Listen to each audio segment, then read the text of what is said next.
Hello? Hey, what's up? I need your help. Can you come here? I can't. I'm buying clothes. Alright, well, hurry up and come over here. I can't find them. What do you mean you can't find them? I can't find them. There's only soup.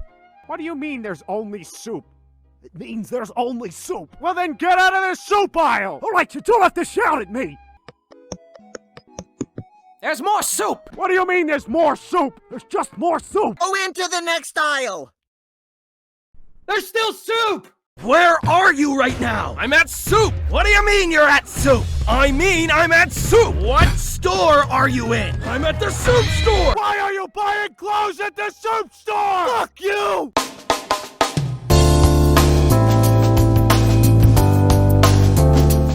Code Geass is one of the biggest series in the anime community. Next to its style, interesting powers, and love of Pizza Hut among all things, it's an anime that has been echoed with praise over the years, especially with the ending. I imagine some of you might be too young to remember this, but at a time, there was an ongoing debate over who'd win in a game of chess. Lelouch, or Light Yagami from Death Note. And while I think that died down a long time ago, it's just one example of how big a series like this was, both at the time and a part of why people still talk about it in recent years. And I'm no exception. To those that would like to know what the series is about, Code Geass is focused on the futuristic, distant time of 2010, when Britain went to war with Japan and conquered it. In the aftermath stands a young man named Lelouch who spends his free time winning against nobles at chess. Lelouch one day discovers what at first appears to be a bomb to be in actuality a green-haired girl who establishes with him a contract of Geass, a power like any other, but for Lelouch, it's a power capable of commanding anyone to do one thing regardless of will, such as commanding a squad of soldiers to kill themselves. Upon gaining his power, he uses his intellect to aid Japan in rebellion against Britannia, donning the mask of the cloaked freedom fighter and miracle worker Zero, and joining forces with the Japanese Liberation Army, all the while desiring to achieve his own goals revolving around his sister and his family. Okay, I'm paraphrasing on the nitty-gritty, like his backstory, Suzaku, C2, the exploration of Geass and its many alternative uses, etc, etc. However, if I'm being honest, I don't think I need to make this another video in the archive of Code Geass vids discussing a series that, with all due respect, I believe either you've seen or watched other people discuss in great detail. Or both. I could talk about how, despite some episodes have their issues, this ultimately is one of the best anime series out there and deserves so much of the praise it's gotten. Or I could just talk about Lelouch's feats throughout the series and what he's accomplished, next to his intellect. I could talk about a lot about this show, and go on and on and on about it. But instead, I'd like to talk about how I've seen the noble formerly known as Lelouch throughout the series, including the film Lelouch of the Resurrection, as I actually think the more I take a step back and think about him, there's more to why he's such a good character throughout Code Geass, not just his power, or his story, or his intelligence, or even his fantastic performance done by Johnny on Bosch. It's a war you must wage, but not on the innocent. Take up your sword, fight for justice! Do I think this may have been done before? Yeah, but if you want the honest truth, a majority of these vids I do are mainly just, I like this and why, or I don't like this and why, with anime and manga as a whole. And also, I just kind of want to take a step back and do something more small-scaled with the fiction I discussed this time around. Also, it's my video, my rules. If you have a problem with that, screw you.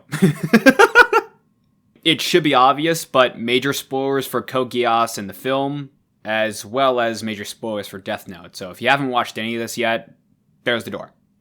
So, back on what I wanted to talk about.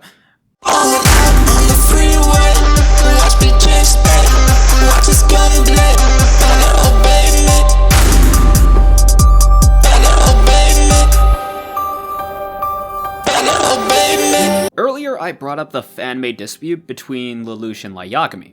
The reason for this is this video and how damn near similar the two of them are, as well as touching back on that conversation and bringing my 2 cents over about who I'd believe win or lose in this fight.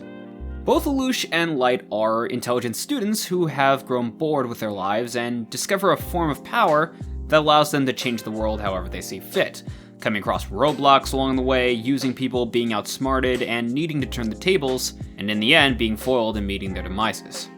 On paper, a lot of similarities.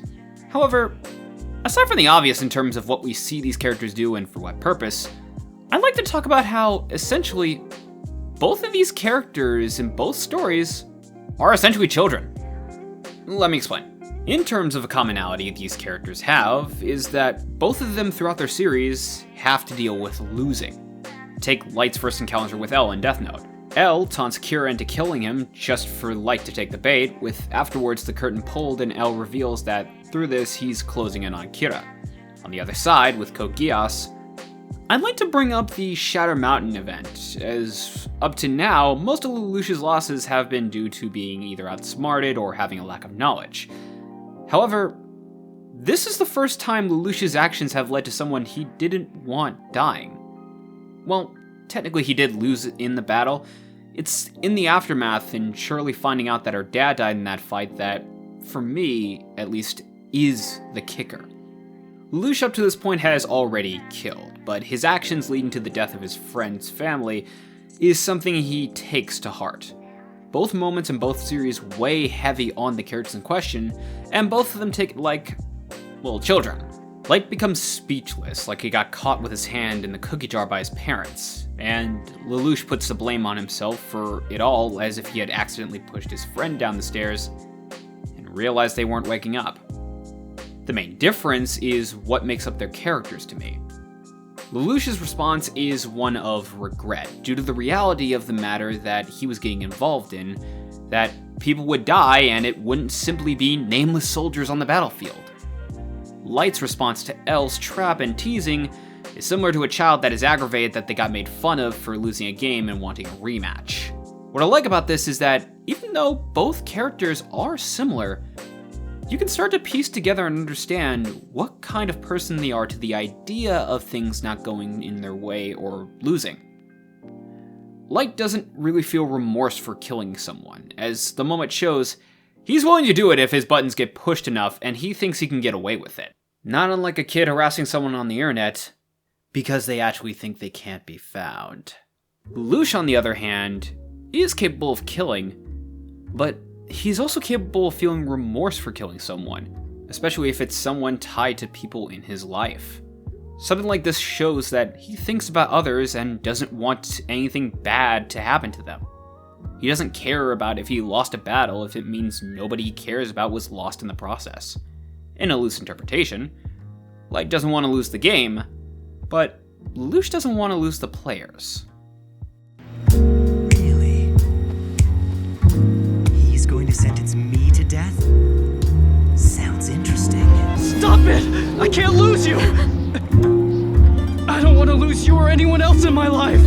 Not one more person! Please.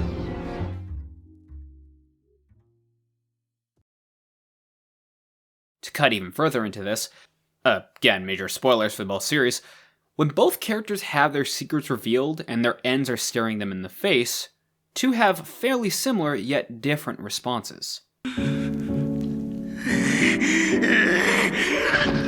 I was a young boy, my father took me into the city to see a marching band.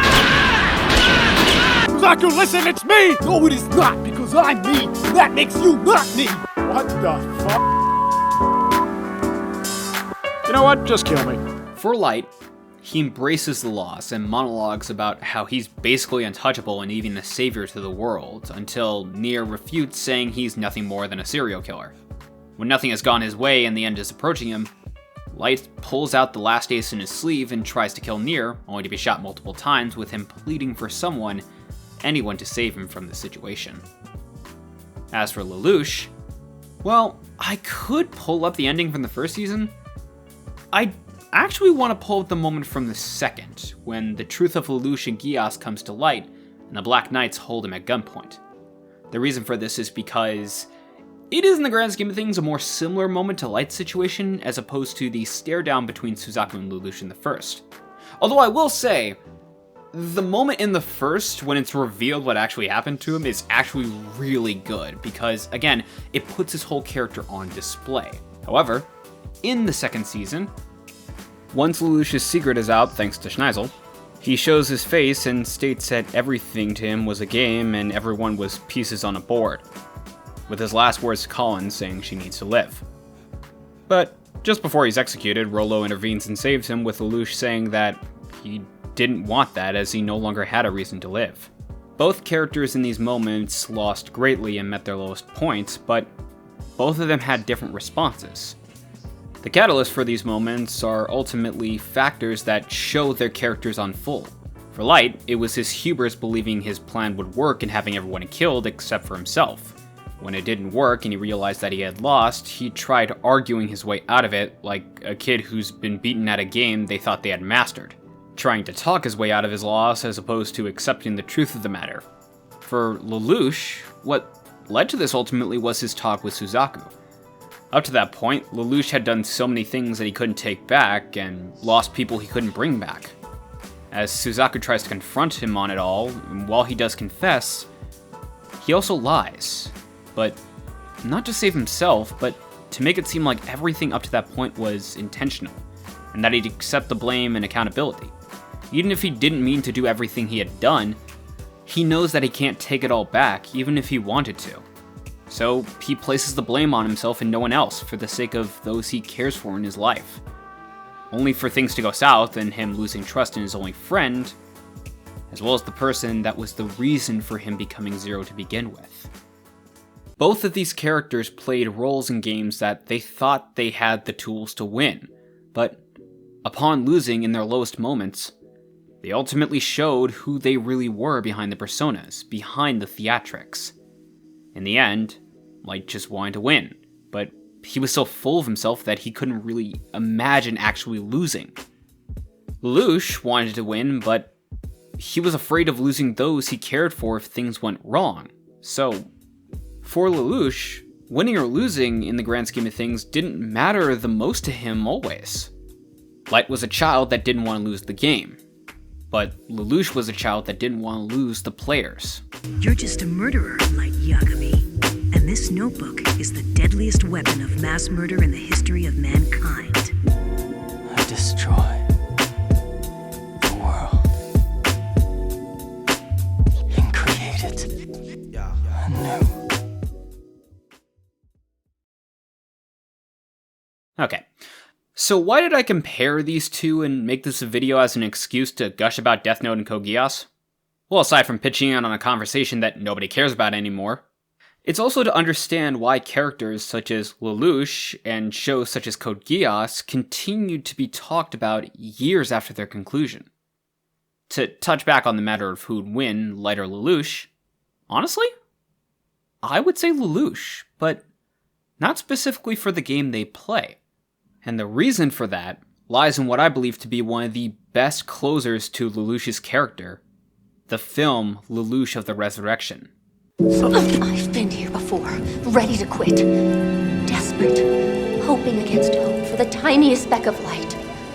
And now, here you are. Just not the you I wanted. Where's your ego? Your arrogance? Where's the Lelouch who doesn't know the meaning of give up? I understood that killing people was a crime. There was no other way the world had to be fixed. A purpose given to me. Who else could have done it and come this far? Would they have kept going? The only one who can create a new world is me. So basically, to those who don't know, this film is basically a what-if scenario where Lelouch didn't actually die at the end of Code Geass. But with that comes the question, what do you do next? Well, this film decides to show us who the person named Lelouch really is. Throughout Code Geass, Lelouch always hid behind a mask of sorts.